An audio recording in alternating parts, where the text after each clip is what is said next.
El canal del Congreso presenta.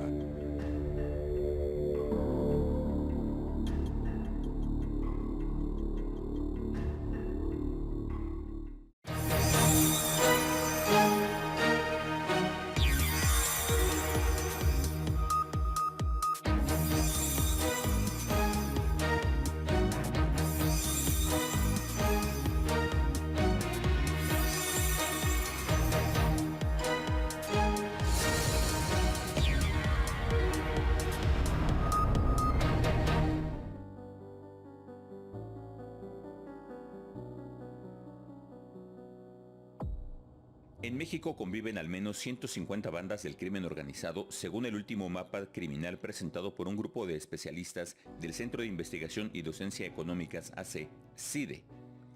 Los dos cárteles que mantienen el mayor poder en todo el territorio son el histórico cártel de Sinaloa, con más de 40 años de existencia, sin que uno de sus principales líderes, Ismael El Mayo Zambada, fuera detenido, mientras que sufrió un revés con la detención y extradición a Estados Unidos de Joaquín El Chapo Guzmán.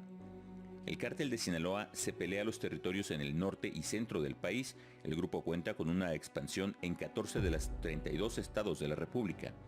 Otro de gran importancia es el cártel Jalisco Nueva Generación, liderado por uno de los criminales más buscados por la United States Drugs Enforcement Administration, DEA, Nemesio Oseguero Cervantes, alias El Mencho, cuya organización opera en 24 de las 32 entidades federativas. Este cártel fue uno de los precursores de las narcofranquicias, permitiendo agregar nueva generación al nombre de la banda de cualquier otro estado, y así creció a partir de 2015, mientras las fuerzas de seguridad se centraban en la lucha contra el narco como en las administraciones de Felipe Calderón y Enrique Peña Nieto.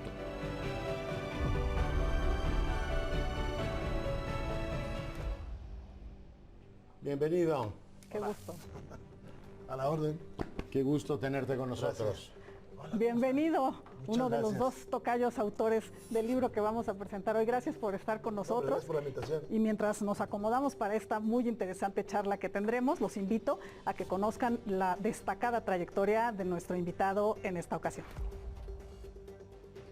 Diputado Rubén Ignacio Moreira Valdés, presidente de la Junta de Coordinación Política de la Cámara de Diputados y coautor del libro Jaque Mate al Crimen Organizado. Cuenta con estudios de licenciatura en Derecho por la Universidad Autónoma de Coahuila, licenciatura en Ciencias Sociales por la Escuela Normal Superior de Coahuila y maestría en Gobernanza y Derechos Humanos por la Universidad Autónoma del Noreste. Ha realizado estudios en el Centro de Estudios Carbonell, la Universidad Iberoamericana y la Universidad de Salamanca, por mencionar algunas. Entre los cargos que ha desempeñado podemos mencionar gobernador de su estado, Coahuila, diputado federal, secretario del Ayuntamiento de Saltillo, secretario técnico del Consejo Estatal Electoral, así como secretario particular y subsecretario de Planeación Educativa y director jurídico de la Secretaría de Educación Pública. Dentro del Partido Revolucionario Institucional ha ocupado múltiples cargos. También ha sido representante del PRI ante el Instituto Nacional Electoral. Además, a lo largo de su carrera se ha desempeñado como catedrático, conferencista, editorialista y colaborador en más de 20 periódicos como El Universal y El Heraldo de México. Pues ahí tiene usted el muy interesante y además oportunísimo tema e invitado que nos convoca en esta ocasión. Y para mí y para Leonardo es un gusto darle la bienvenida, decía yo, a uno de los tocayos autores de este importante libro, Rubén Moreira. Gracias por estar con nosotros. Muchas gracias por la invitación, la verdad se los agradezco.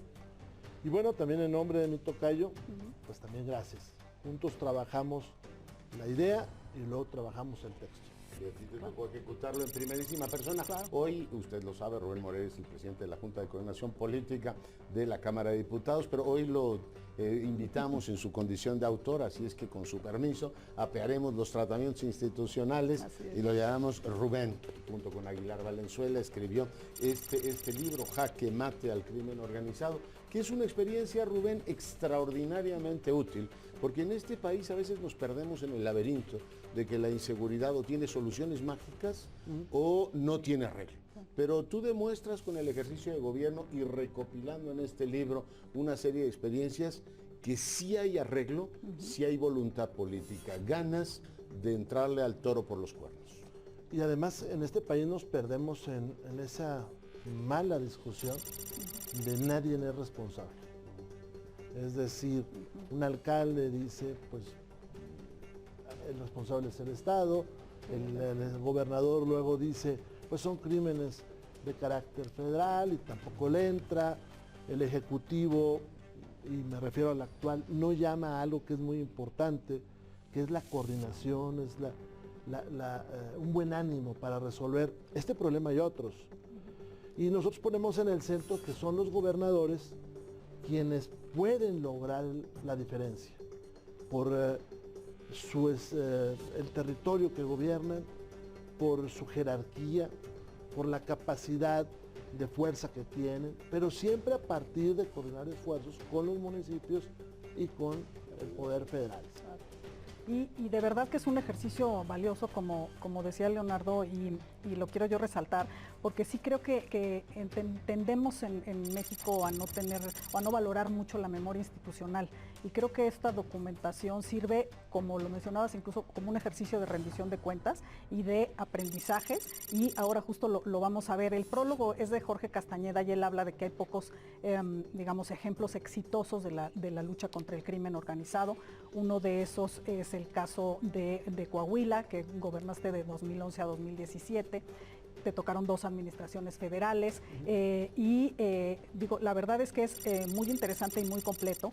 Y empezaría yo justamente preguntándote que la voluntad política, si es el ingrediente esencial que se tiene que desplegar para cualquier estrategia de seguridad, independientemente de que entremos a los detalles. Rápido lo digo, en mi campaña a gobernador, una de las ideas fue plantear desde el inicio pues todos los temas que yo iba a tener durante mi gobierno. Y cuando estaba yo hablando, sentía que el público pues asentía, pero no se emocionaba. Y en el texto, la seguridad no tenía no era destacada en lo que estaba yo haciendo. No tenía un apartado importante, pero sí se emocionaba. Cuando vi que me iba a llegar a ese párrafo, dije, y de la seguridad me encargo yo. Y el público se paró a aplaudir. Había un sentimiento de que se requería la seguridad.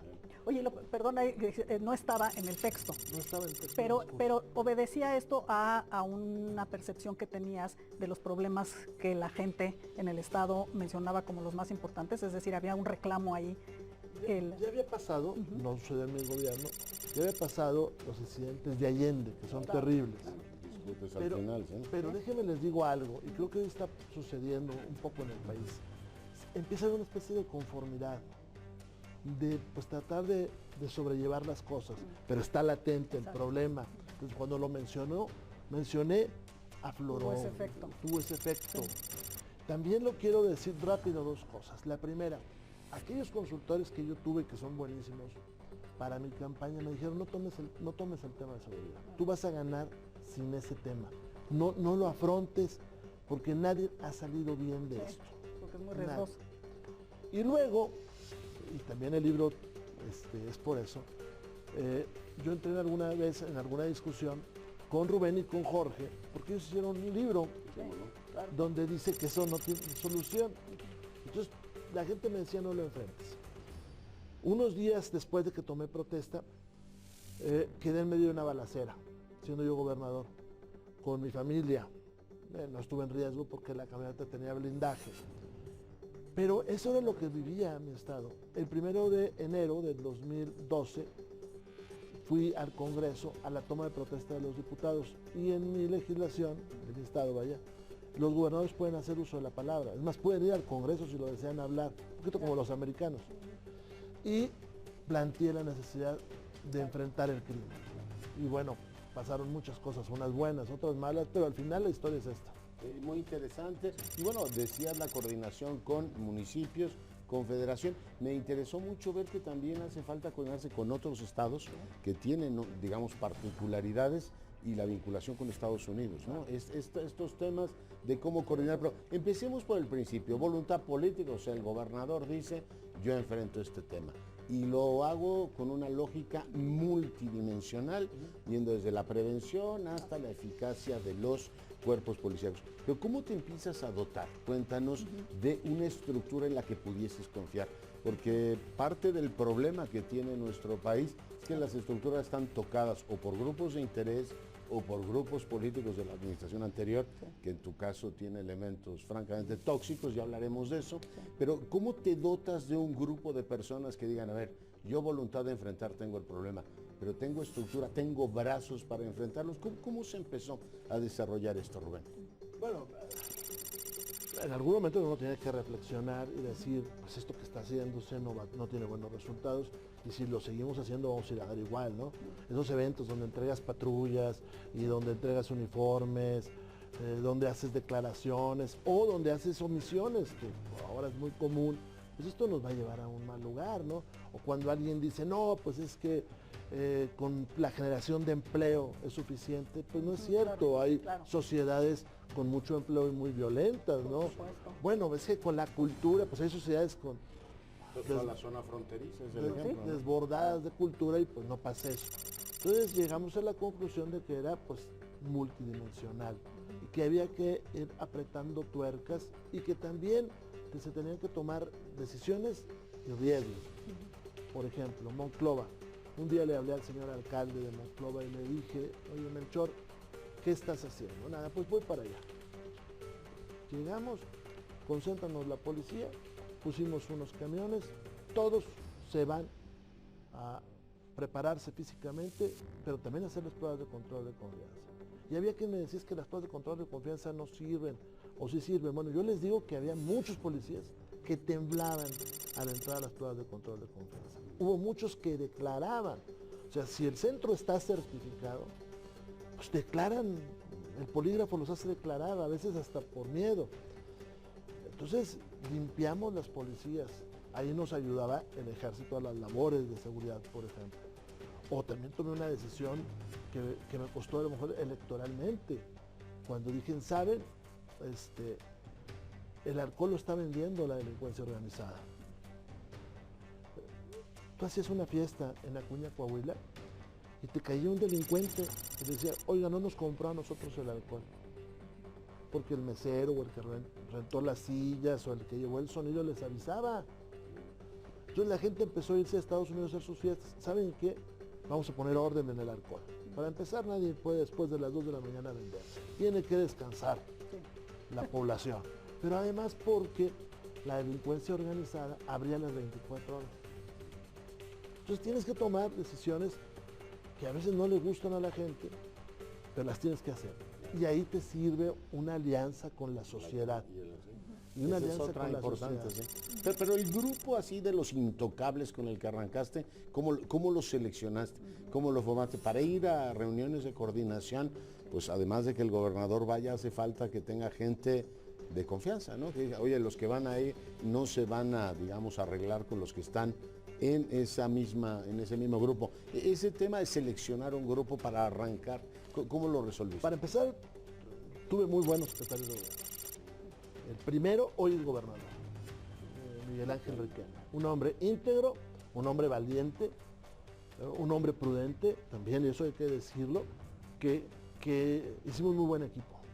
El procurador, un buen procurador, lo conocí yo, pues no desde niño, pero sí desde jovencito, es importante. Él venía del área de derechos humanos, yo sabía cuáles eran sus casas, su propiedad, sabía eso. Obviamente todos teníamos algo de miedo al principio. Oye, amenazas, sí, bueno. tuvieron un montón, ya nos contarás eso más adelante. Oye, ¿sí? pues, Entonces, el episodio que acabas de decir, ¿no? Como para Sí, estrenarte empiezas- con una balacera directa. No, y empiezas a hacer cosas a reacción y lo digo. La habitación donde la de mi casa, pues tiene vidrios vendados, porque Saltillo esa parte es como plana, entonces de muy lejos puedes hacer una maldad. Claro. Una maldad. Se hace ese pequeño equipo. Luego hicimos cosas muy interesantes. Por ejemplo, la voz de todos nosotros y de todos los alcaldes y de todos los directores de policía se incluyó en Plataforma México. De tal manera que si alguno de nosotros recibía una llamada o hacía una llamada con un delincuente y este delincuente se le estaba siguiendo, pues ahí estaba la voz de nosotros. Hicimos cosas como esas. Pero también pues hay que escuchar a la población, hay que conocer. Alguna vez fui con un alcalde y me dijo, él solo conmigo. Dijo, ya no nos regale patrullas. ¿Por qué? Porque cada que regalan patrullas vienen los delincuentes por ellas. Y es un municipio muy pequeño en territorio. Mándenos unas bicicletas. Los policías de aquí con bicicleta tienen. O también algún día un alcalde me dijo, oye, quiero hablar con usted, lo subí en mi camioneta y me dijo, en tal parte están sucediendo cosas malas. Esa vez que yo le dije, ok, muy bien, bájate, ya se bajó de la camioneta. En la noche hicimos un operativo y efectivamente pescamos unos delincuentes. Allí los alcaldes me empezaron a tener confianza. Porque muchos alcaldes, y hoy les está pasando en muchos estados, están en la total indefensión. Exacto. Y si el gobernador no se acerca, no van a poder. Ese es justamente, creo que una de las experiencias que se ha visto, el eslabón más débil, ¿no? O sea, las policías municipales y las autoridades municipales. Y te quería preguntar sobre ese punto porque me parece muy, muy interesante. Llega, digamos, un gobernador y alcaldes, no necesariamente conocerás a todos, ni hay una relación de entrada, sino que se tiene que crear esta relación de confianza y de objetivos en común. Entonces hay una parte ahí también como de cohesión y como decía Leonardo, además del equipo, de comunicación con las autoridades, ¿no?, municipales, importante, me refiero como para convencer de un proyecto o de una estrategia de entrada, ¿no? Cuando llegué, antes de ser gobernador, fui a visitar a un hombre que es fundamental en la percepción que yo tengo de la seguridad. Se llama Noé Sandoval. Fue subsecretario de la Defensa Nacional. En aquel tiempo era comandante de una región militar. Era tan bueno que le cedieron una parte del territorio de mi estado sin estar nosotros en esa región militar. Y él me dijo, si no arreglamos las policías municipales, no va a haber paz. Por ahí hay una narración de uno de estos grandes delincuentes que decía, yo me apropio de un estado cuando me quedo con las policías municipales. Y luego también hay un hombre que sabe de esto, Jorge Tello Peón, que fue un buen puente con la sociedad civil, por cierto. Lo había hecho Nuevo León, bueno, lo hizo a nivel nacional. Sí, claro, y me decía, no podemos disculpar a todos los municipios de no tener buenas policías. Es decir, nosotros tenemos un municipio como Progreso, Coahuila, que en aquel entonces tenía 5 o 6 policías. O algún municipio con 10 policías. Pero también los municipios grandes, si bien es cierto que les tienes que ayudar, tienen capacidad económica. En los municipios grandes, yo conviví con muy buenos alcaldes. Eduardo Olmos, en Torreón, muy valiente. Jericó Abramo, en Saltillo, muy valiente. Melchor Sánchez de la Fuente, en Monclova, muy valiente, porque ya Monclova es mucho más pequeño. Y Fernando Purón. Él, después de que termina mi sexenio, es asesinado. Ahí hay un testimonio. Es asesinado. Exactamente. Es asesinado, pues porque él cometió luego, yo creo que quería tanto a su pueblo, que quería ser diputado, y lo forzaban a la prensa no traer guardias, y se describió. Pero él era un hombre muy valiente, con ellos. Y luego puedo decir, con alcaldes que no eran de mi partido, como Gerardo García, en Monclova también, en la otra parte pues él también era muy valiente y se sentaba con nosotros y nos decía, mire, hay que hacer esto, hay que hacer esto otro. Entonces, hay municipios que tienen que enfrentar también, ¿no? Monterrey, San Pedro, pues tiene una gran capacidad económica, Guadalajara, no pueden decir, pero hay otro resto, la mayor parte de los a los que uno les tiene que ayudar. Ahora, la responsabilidad de coordinar es del gobierno del Estado. Sí, y que sean reuniones, digamos, periódicas, todo el mundo se sienta observado y participante, que eso Tello lo explica muy bien. Preguntarte, Rubén, el tema de, digamos, nos has explicado la voluntad política, cómo se desarrolla el primer tejido institucional, pero ¿cómo vas modificando, cómo se consigue en corto tiempo ir incorporando a las policías esa nueva mentalidad? Porque tú puedes llegar con un policía y decir, oiga, ya llegaron los buenos y queremos cambiar esto. Y él dice, oiga, ¿yo por qué voy a cambiar? Uno, ¿qué me ofrece en términos de cambio legal? ¿Cómo paso de una policía reactiva a una policía que investigue, a una policía que pudiera llenar esos informes policiales homologados que te pedía la plataforma MEC, decir, oiga, haga su chamba bien, ¿no? Póngame las placas, si puede tome fotos, etcétera, a una policía mucho más profesional? Digo, incorporar a la gente en esa transformación, ¿es un cambio legal, es un cambio administrativo? ¿Son los dos, Rubén? Son pequeños cambios legales, pero es mucha voluntad. Por ejemplo, pues todo se aprueba de control de confianza. Entonces Torreón se quedó con un policía o 2 policías. La policía estatal que se quedó con la mitad de los elementos. Tú no puedes meter a un buen policía a una patrulla donde hay un mal policía. Sí, claro, porque ya se a las 2 amoló el tema. cuadras ya el malo convenció al bueno o lo dejó en estado de Pero es indefensión. palo y supongo que zanahoria también, ¿no? Es Luego, decir, ¿cómo le haces para que aumentar los- los salarios. Pero Sí, además que ese es esto, un tema. el narcotráfico sigue las lógicas del mercado. Y le voy a decir, les voy a confesar quién me dijo eso, y luego yo lo reflexioné, porque aquí hay que escuchar a todo el mundo.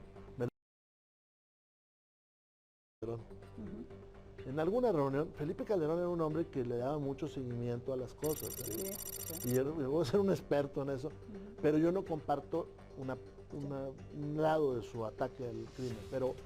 Pero me dijo, mira, sigue las lógicas del mercado. Y te quedas pensando, y sí, bueno, si tienes tus 50 celadores y les pagas 4,000 pesos, pues son 200,000 pesos.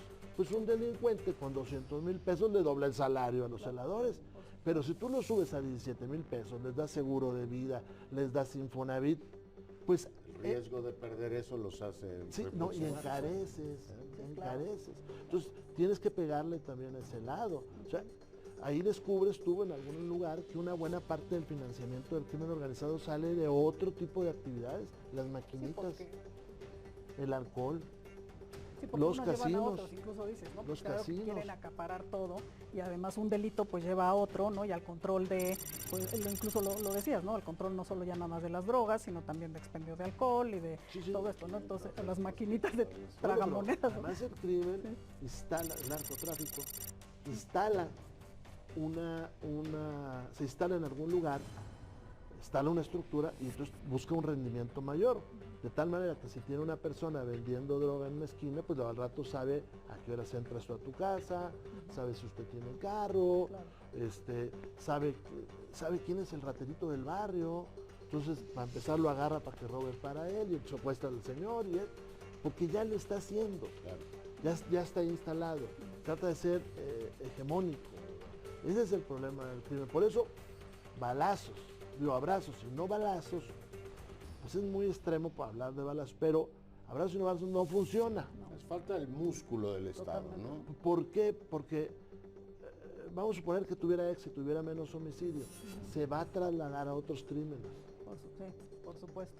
Incluso tú hablas de experiencias sobre todo de alcaldes en Colombia, por ejemplo. Sí, claro. Y mencionas el que fue alcalde de Medellín y que hablaba, ahorita que dices de los abrazos no balazos, de que sí debe haber una clara distinción, digamos, entre los delincuentes y la sociedad. Entonces, esta idea de abrazos no balazos y de que entonces a lo mejor ya no son tan malos y también los tenemos que querer y todo, también diluye esa clara distinción que tiene que haber en que, o claro, obviamente son seres humanos, pero han escogido un camino que es contrario, digamos, a las normas de convivencia. Y entonces sí debe de haber una reacción justamente del Estado, el músculo del Estado, no para violar sus derechos humanos, sino simplemente para imponer la ley, ¿no? Entonces, esas experiencias, por ejemplo, las adoptaron también, ¿no? En el Claro. sentido de sí se tiene que enfrentar.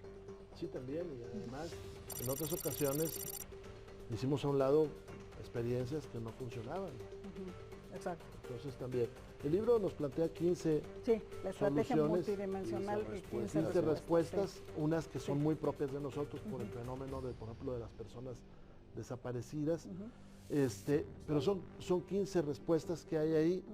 Fajardo, yo tuve la oportunidad de escucharlo 2 o 3 veces en conferencias y él mencionaba una cosa que es medio marxista. ¿Se acuerdan del ejército de reserva, ¿no? Que decía más, ¿no? El capitalismo. Si generas mucha gente sin empleo, de tal manera que tú puedes poner el sueldo que tú quieras, ¿no? Bueno, generas mucha gente sin qué hacer y pues quedan a merced del crimen. Eso no quiere decir que sean criminales, quedan a merced del crimen. Entonces tienes que reducir eso. Que eso es una Ofreciendo característica. oportunidades, que es ahí donde entra la cultura, escuelas, todo esto, que también en toda la plataforma de prevención. Pero este asunto de la cultura de la legalidad, que se discutió en Colombia, se discutió en Italia, ¿no? Italia quizá la parte esta del Leoluco Orlando más importante, es decir, oiga, ser siciliano no quiere decir ser delincuente. o la idea de que el gobierno necesariamente era corrupto, tú efectivamente estableces esa distinción, decir, oiga, ser del gobierno no significa automáticamente estar vinculado con tal o cual grupo, y la sociedad rechaza a aquellos que violan la legalidad, es decir, usted no es siciliano, usted es un delincuente. No hay tolerancia. Y si este tipo de cosas van fomentando el sentido de pertenencia de los que están del lado correcto, empezando por las policías, Rubén. En algún momento lo digo. El libro está interesante, y hay 2 capítulos muy duros. Oye, Y se tan ve muy bien, interesante sí. que te invitamos, Sí, ¿no? exacto.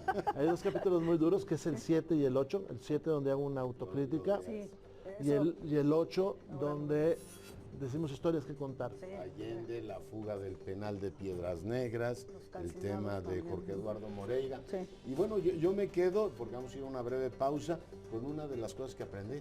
La prisa no es buena consejera. Vamos a hacer una breve pausa y volvemos. De acuerdo con un informe de la Secretaría de Marina, en el 2020 se decomisaron casi 6.000 armas de fuego, 976.385 cartuchos, más de 19.000 cargadores y 371 granadas.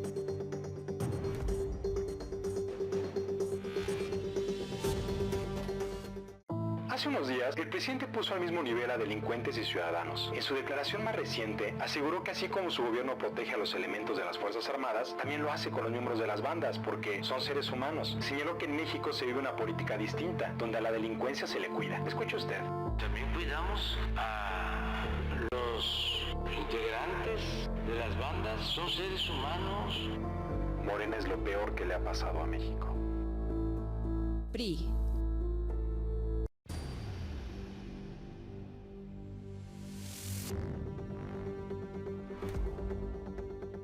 De acuerdo con un informe de la Secretaría de Marina, en 2020 se incautaron 168.257 kilogramos de marihuana, 9.776 kilogramos de cocaína, 251 kilogramos de heroína, 167 kilogramos de goma de opio, 11.762 kilogramos de cristal y 814 kilogramos de fentanilo. Qué bueno que siga con nosotros en esta muy interesante charla con Rubén Moreira Valdés, coautor junto con Rubén Aguilar Valenzuela del libro Jaque Mate al crimen organizado. Y nos quedamos hablando de la estrategia, y creo que es un punto muy interesante, la propuesta de una estrategia multidimensional. Hablabas de un diagnóstico y después de 15 respuestas que se dieron, en las cuales fueron, digamos, atendiendo. ¿Por qué no nos platicas un poco de en qué consistía? Porque además es como la manera integral de tratar el tema, ¿no? Yo viví muchas formas de enfrentar el crimen. Una de ellas es, pues, policías más fuertes, más equipo, pues no funciona, ¿no? Otra es los militares a los puestos de mando. No, el ejército es muy importante, lo necesitamos en la seguridad, pero la función básica la tienen que hacer los civiles, porque son 2 formas de pensar. Claro, cuando va una columna de 30 camionetas, pues requieres al ejército, pero también tienes que aspirar, como sucedió con nosotros, que un día vaya una columna de pistoleros y le enfrente la policía civil. También lo puede hacer, o sea, además hay que invertirle en el equipo necesario. Luego dices, bueno, pues se requieren muchas otras cosas. Por ejemplo, siguiendo a Fajardo por ahí, y siguiendo esta idea marxista de que no puede haber ejércitos de reserva, bueno, pues escuelas. Y Peña, la verdad, me ayudó con 232 preparatorias. En mi estado son muchísimas. ¿Dónde se ponen esas? Algunas en lugares muy apartados. ¿Para qué? Para evitar que el joven del campo se vaya a la ciudad y quede fuera de la cápsula de protección de los padres y los abuelos.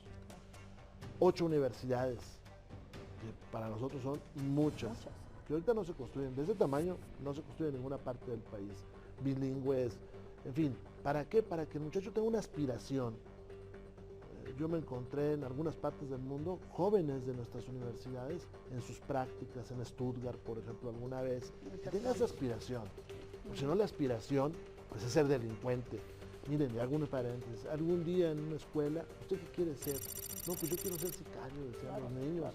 O sea, nosotros necesitamos que quisieran ser policías, hombre. No, claro. Entonces el policía también había que levantarle su autoestima, que quisieran ser empresarios, en fin. Entonces más escuelas, más empleo. nosotros llevamos 182,000 empleos en 6 años, que son muchos para mi estado, muchísimos para mi estado. Mire, Coahuila debe tener ahora unos 700, 800,000 empleos en el Seguro Social. Esos son muchísimos. Tuvimos un sexenio donde hubo 2,000 nuevos. O sea, ahí se había quedado una parte también de rezago. Entonces había que llevar empleo. Entonces recorrimos el mundo, tuvimos el apoyo de Peña. Yo eso ahí lo voy a poner siempre, el apoyo de Peña. Como también siempre que levanté el teléfono, me contestó Calderón. Yo no tengo queja en eso, jamás. Y Peña te ayudaba en eso. Entonces llegó una armadora, llegaron muchas autoparteras, en fin, todo eso también se hizo gracias a ProMéxico, que desgraciadamente dejó de existir, y a ver cómo promueven a México en el mundo sin ProMéxico, pero bueno. Entonces, eso también se generó. Pero luego había que hacer también un esfuerzo grande en que hubiera una sociedad más tranquila. Entonces, le dimos un golpe al alcohol, quitamos las carreras de caballos, ¿por qué? Porque además los zetas ahí se divertían y siempre terminaba eso mal. Quitamos las peleas de gallos, también todo eso lo sacamos, quitamos los casinos y miren, nosotros quitamos los casinos y miren lo que pasó en Nuevo León. Claro. Porque en los casinos se lava el dinero, porque en los casinos además, en una sociedad industrial no puede haber casinos. ¿Por qué? Porque los casinos, la ludopatía es muy difícil, muy terrible, porque jalan mucho dinero, porque son pocos, ¿no? y También pagaban piso. Pagaban piso. Extorsión directa. Luego quitamos las maquinitas, estas que estaban en las tiendas, destruimos miles de maquinitas. Luego empezamos una campaña para desarmar. Pagábamos por las armas. Ya al final hay casos pues de un poquito de risa, ¿no? Llegaba una persona de la tercera edad con un lanzacohetes, llegaba una señora con un R15, una señora de 70, 80 años, y lo voy a decir... ¿Viene usted con buenas intenciones, señora? No, lo voy a decir medio en serio, pero trae una cosa terrible. Yo le decía ahí a uno de los generales que estuvieron con nosotros, le decía, ¿y esto qué pasa? Pues seguramente su hijo se dedicaba a la delincuencia y por ahí la dejó. Y el hijo a lo mejor ya no está. Y por eso vino y la entregó, porque como pagábamos. Empezamos con los niños a quitar los juguetes bélicos y a entregar juguetes de otro tipo. Quitamos todos los corridos, los narcocorridos. Oye, se ataca la libertad de expresión, no, pero déjame le digo la tragedia. Claro, la pues, violencia. No, pero además claro, una tragedia. claro. Muchas veces estaba en la radiodifusora, estaba haciendo loas al que había asesinado a algún vecino. La violencia. A un vecino. Oye, Vamos todos, esto es muy Es interesante. muy interesante y claramente ahí vemos el carácter multidimensional de la estrategia. Una de las cosas que más me ha impresionado de hace tiempo y ahora que lo leí en el libro, me resulta todavía más interesante, es la alianza para crear una narrativa nueva para Coahuila. Es decir, No lo puedo cerrar, ve, quítale la planta de luz. Pues le quitó la planta de luz. ya has trabajado con el propio... Por eso. Claro. Pero eso tienes que estar también... Que también es cultura de la legalidad. ¿Cómo supuesto. que no va a pagar aquí? Sí. Todos estamos sujetos a la... Tú describes aquí. Esas líneas, ¿no? pero Pintar además esas líneas presumía rojas. aprendizaje, ¿no? Sí, claro. Sí, presumía. Me acuerdo que llevaba yo a los muchachos a Te ver digo, las... no sabe con quién está tratando. Sí, todas esas, sí, No sabe con quién. Esas te pasan mucho, ¿verdad? Y las amenazas, ¿no? Y ahí hay varias amenazas, unas terribles, ¿no? Porque te dicen, te van a ejecutar tal día y te lo dice el cónsul americano. Es ahí el cónsul americano me habla, me dice, tal día en tal parte te van a ejecutar. Tienen inteligencia, sí. Porque ellos tienen mucha inteligencia de acá. Es fundamental desarrollar tu aparato de inteligencia. Sí, pero hay una inteligencia que es también fundamental, es cómo se mueve la economía, es Integrar todo el paisaje sí, estratégico. cómo está creciendo. Por ejemplo, Lo que decías de a ver si este hotel lo construyeron aquí o sí, no. por ejemplo, alguna vez vine aquí a la unidad de inteligencia financiera y le pedí, dígame dónde se mueve más dinero líquido. Y pues resulta que en pueblitos pequeñitos era donde tenían esos desfases. A ver, manda a checar qué está pasando ahí. Pero esa es una parte de la inteligencia.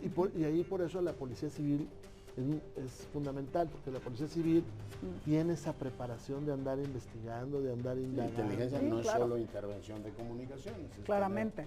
Sí. el panorama completo, el balance de riesgos. Por ejemplo, el problema de robo de vehículos, que bajó muchísimo, en algunas áreas me la solucionó un gran empresario. Yo estoy tanto preocupado porque los robos de vehículos no baja. Me dijo, ¿y qué tipo de vehículo te roban? No, pues de todo. Roban aquí desde nuevos hasta muy viejitos.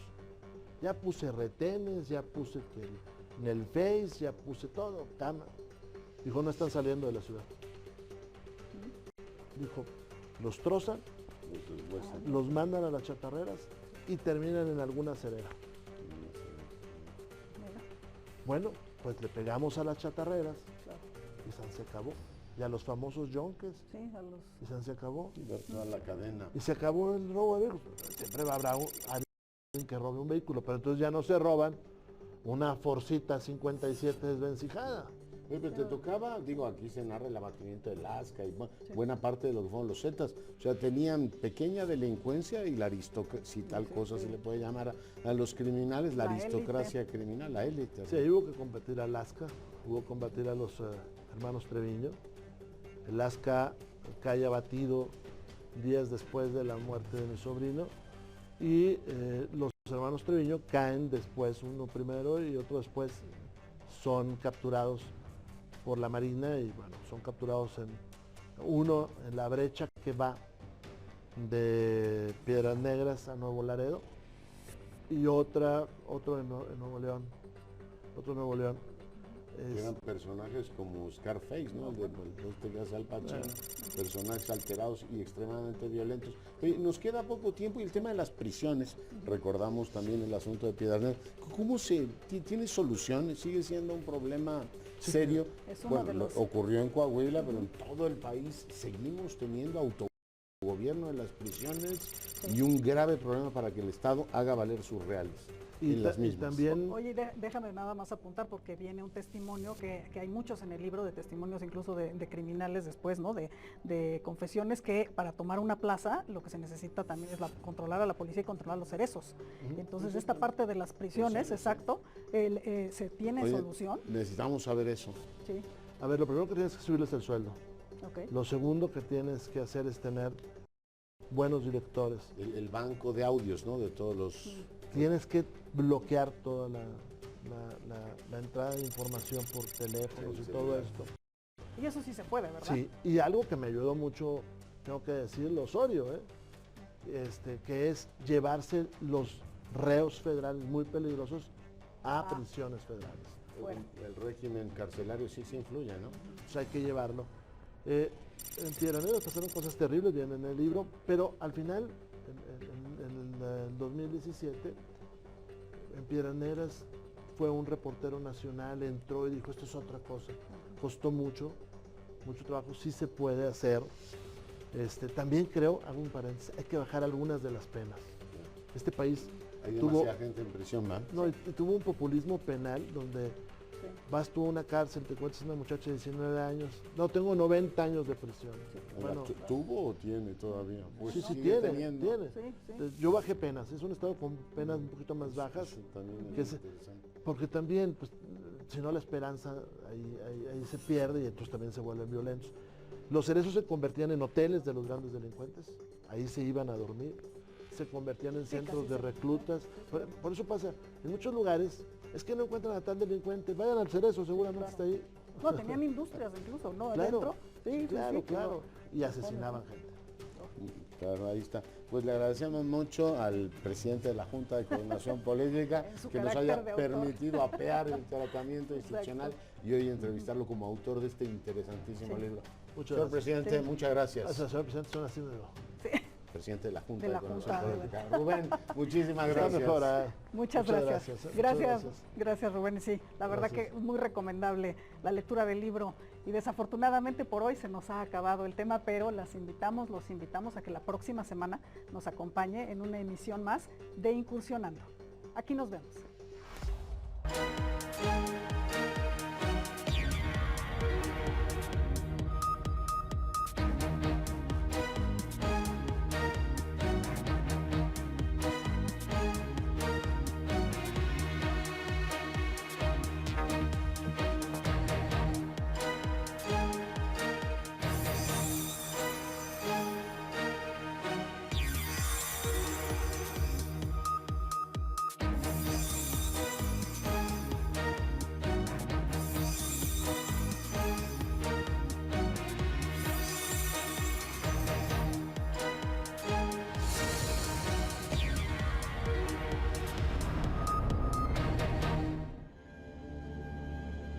El canal del Congreso presentó